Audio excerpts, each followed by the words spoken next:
مع كل طلعة شمس في صبح بيتنفس، ونهار بتجري الأحلام على أرضه فتخضر. والحلم بدايته كانت في الصعيد، من عزبة ضيف الله بمركز العدوى محافظة المنيا. من هنا بدأ مشوار النور.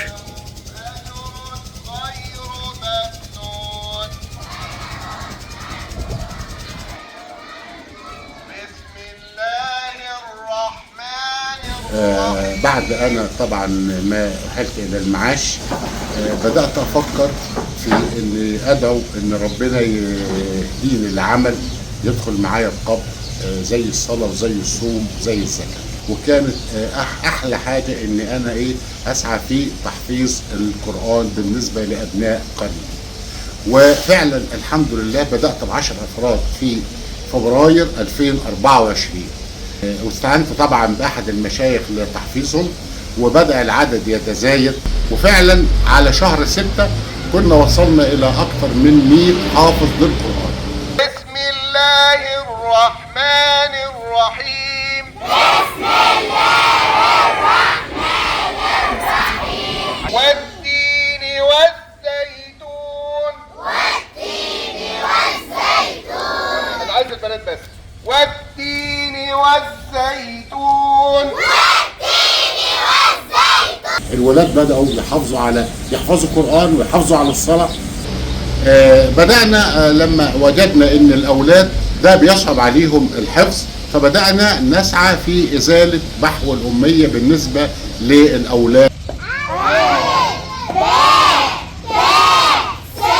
وجدنا إن الستات الكبيرة برضو وصلت بتحفظ القرآن معانا وعندهم محو أمية، فبدأنا نسعى إلى إن إحنا نعمل لهم محو أمية، ولكن مراعاة لسنهم ولوضعهم.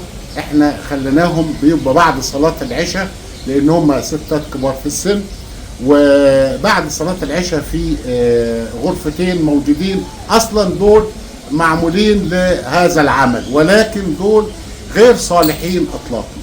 ولأن التحدي كبير بين رغبة الستات والأولاد في التعليم وإمكانيات المكان المعدومة وافتقاره لكل سبل الراحة أو الأمان أو حتى نظافة المكان، فكانت المهمة أصعب، وحصاد الحلم شاف مشقة كبيرة.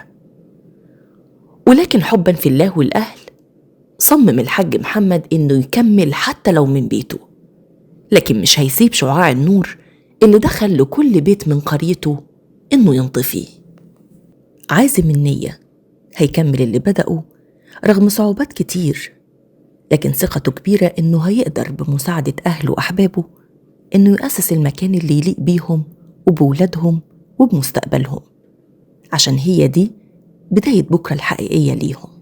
لما العدد تزايد الحمد لله وأصبح المكان مكتظ لا يصلح لهذا العدد، بدأت أفتح بيت عندي لهذا العمل، وبدأت أحفظ من داخل منزلي.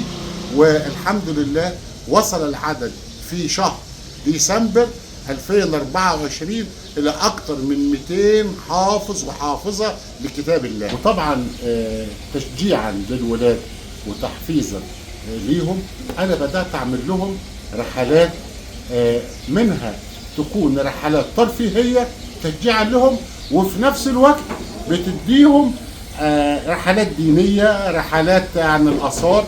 وعملت لهم أنا 3 رحلات، يعني رحلة القاهرة كانت في بالنسبة للأهرامات والجلعة، وبعدين عملت لهم رحلة للفيوم، ورحلة الأخيرة كانت للبهنسة، رحلة دينية شافوا المزارات هناك السياحية والأثرية.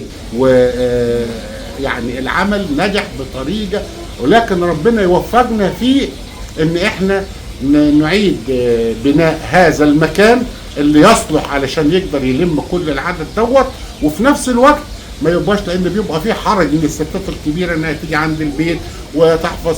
فانا يعني بسعى الى ان انا المكان دوت يزال ويبتدي يتبني بطريقه اللي هي تسع لهذا العدد اللي موجود كحفظه وكمحور. النبي غالي